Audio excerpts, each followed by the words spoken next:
Martin Scorsese é um dos grandes diretores da história do cinema e muita gente o considera o maior diretor ainda vivo. E é difícil questionar isso vendo ao longo da carreira dele tudo que ele contribuiu para a sétima arte. Porém, recentemente ele se envolveu em algumas polêmicas, disse que os filmes da Marvel não são cinema, até popularizou aquele meme, do This is Cinema.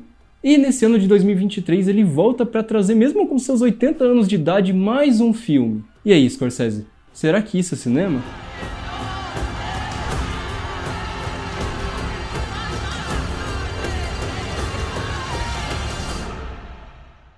Killers of the Flower Moon, ou Assassino da Lua das Flores, como veio aqui pro Brasil, baseado no livro de mesmo nome, escrito por mais de 10 anos por David Grann, que conta a história dos Osage, um povo indígena americano que foi expulso de suas terras por várias vezes e acabaram encontrando petróleo em uma dessas terras que eles foram para lá, o que tornou esse povo indígena extremamente rico, o que trouxe uma série de polêmicas e pessoas interessadas na bufunfa que isso tinha, e ocasionou uma série de assassinatos misteriosos de algumas das pessoas desse povo, e o Scorsese resolveu contar essa história fazendo um verdadeiro épico, um filme de 3 horas e meia, com uma reconstituição praticamente perfeita do comecinho ali do século XX dos Estados Unidos, e com vigor técnico verdadeiramente exuberante. É difícil falar de problemas técnicos num filme do Scorsese, O cara é um dos maiores gênios da história do cinema, talvez o cineasta mais experiente que a gente ainda tenha em atividade, e com um orçamento de 200 milhões, o maior da sua carreira até então, ele trouxe um filme praticamente impecável, um dos melhores desse ano, o melhor filme que eu vi até agora, com uma produção inacreditável. E por mais que ele tenha se metido nessas polêmicas de This is Cinema, o que é cinema, o que não é, a realidade é que esse cara sabe muito bem o que ele tá fazendo e trouxe uma verdadeira obra cinematográfica para esse ano de 2023 que com certeza vai ganhar muitos prêmios. Mas, vamos falar do filme. O filme começa de maneira bem lenta, afinal são 3 horas e meia, e ele tenta te apresentar muito bem e de maneira muito respeitosa a cultura do povo Osage, os ritos, como aquele povo pensa, onde eles moram, toda a beleza daquele local, que em breve vai contrastar muito com todo o tom mais soturno, escuro dos brancos que tentam ainda persuadir, invadir e prejudicar esse povo indígena, por conta do seu preconceito e ganância. E apesar desse começo lento, isso é muito importante para te colocar a par daquele povo, que inclusive é um povo pacífico, apesar de, sim, lutarem quando necessário, ter que resistir à opressão que eles sempre sofreram contra os brancos, que inclusive agora são seus empregados, eles dizem isso com muito orgulho no filme. Mas, ao mesmo tempo, lidar com essa perseguição, porque mesmo a montagem sendo calma, ela faz uma coisa muito interessante, isso é muito mérito da Thelma Schoonmaker, que é a editora desse filme. Eu, como editor de vídeo, sempre valorizo muito a parte de montagem no cinema, e a montagem desse filme é fenomenal. Porque mesmo com as 3 horas e meia de duração,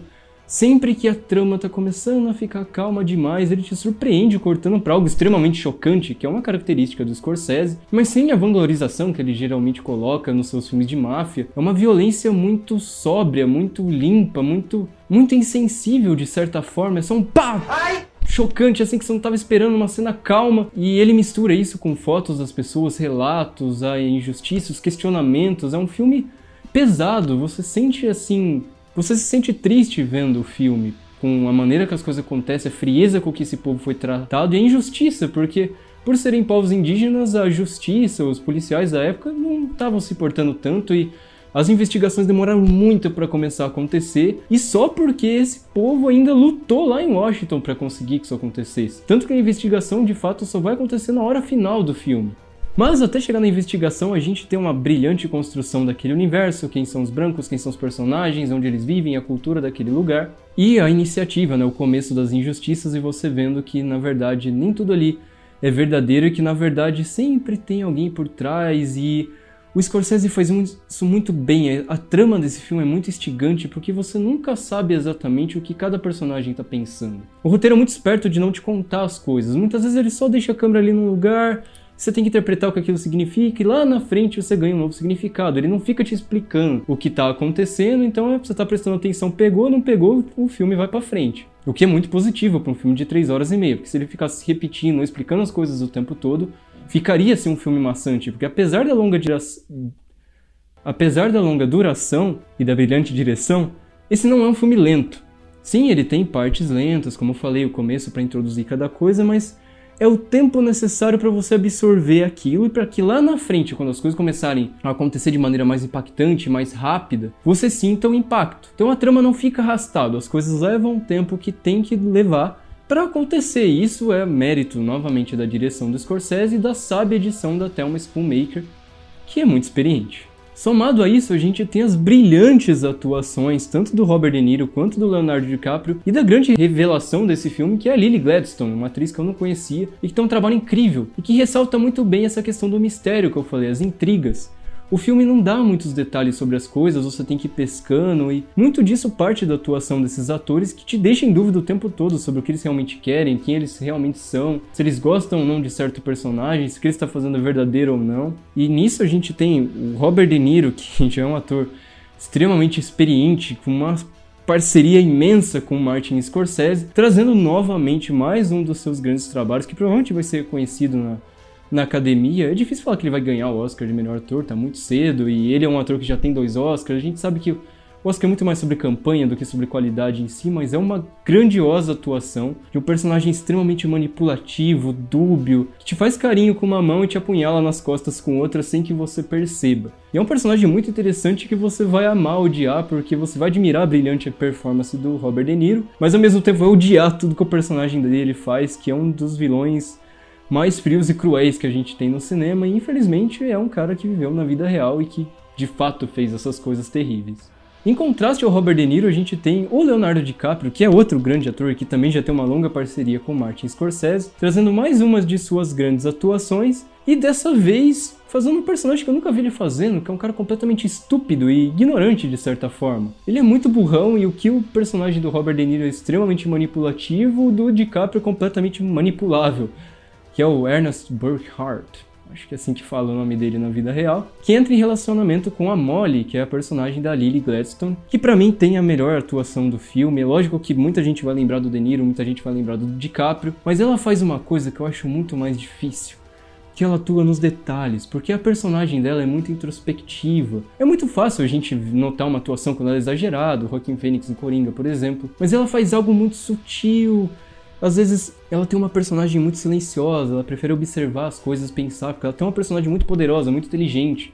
Só que ela fica na dela, analisando, e ela consegue transparecer tudo isso, mesmo sem dizer uma palavra, sabe? Às vezes um close-up no olhar dela, assim, não fala nada, mas diz muita coisa.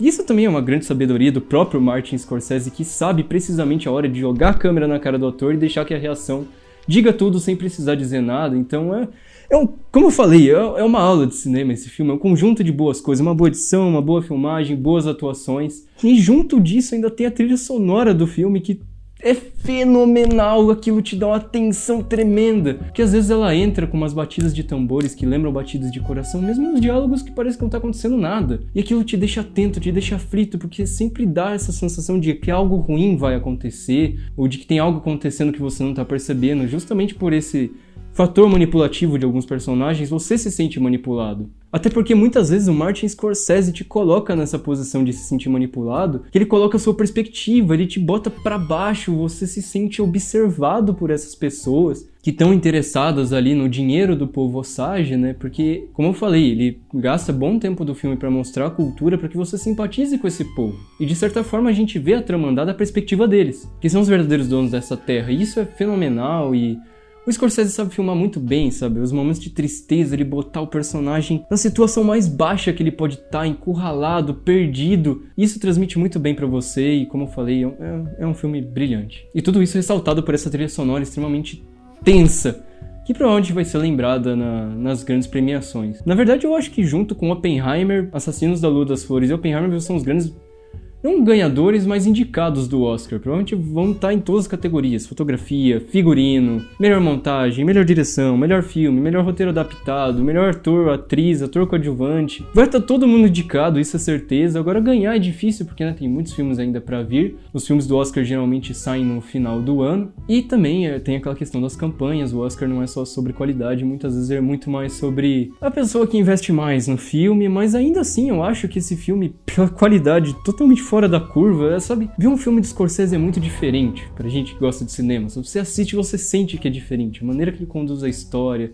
os trackings que ele faz em plano sequência pra mostrar o lugar, sabe? A maneira que ele comunica muitas coisas sem dizer nada é coisa de... é outro nível. E o filme provavelmente vai ser indicado em quase todas as categorias que puder concorrer, mas se eu tivesse que apostar uma pra vencer, apesar das 3 horas e meia, eu acho que o filme tem muitas chances de levar a melhor montagem, porque eu achei verdadeiramente o trabalho da Thelma Schoonmaker muito fora do nível. Como ela lidou com 3 horas e meia de maneira brilhante, fez passar como se fosse um filme de 2 horas ou até mais curto. Um filme que é gigantesco, os contrastes, como eu falei, né, de uma cena calma para uma cena violenta, como isso te acorda, te assusta, te empolga, ou a maneira que ela constrói tensão, deixando um plano longo se estender o máximo que dá para cortar na hora certa. Os inserts, né, como se fossem documentários da época, tem muito preto e branco no filme, fotografias, né, o freeze frame que o Scorsese adora fazer. É um filme outro nível, completamente fora da curva, tecnicamente perfeito. Se eu pudesse apontar um pequeno defeitozinho, eu acho que o final ainda, mesmo o filme tendo 3 horas e meia, eu sinto que tinha mais coisa ali que foi cortada. Dá essa sensação de que eles deram uma pequena apressada no final, mas ainda assim é uma das grandes experiências que eu recomendo que você veja nos cinemas. É uma experiência sonora maravilhosa, a fotografia do filme é incrível, e ver na telona com o som do cinema vai ser uma experiência de outro nível. Temos um possível futuro clássico da história do cinema nesse ano de 2023. Eu espero que vocês gostem do filme assim como eu gostei, e se puderem, assistam no cinema, porque o Scorsese sabe fazer isso como ninguém.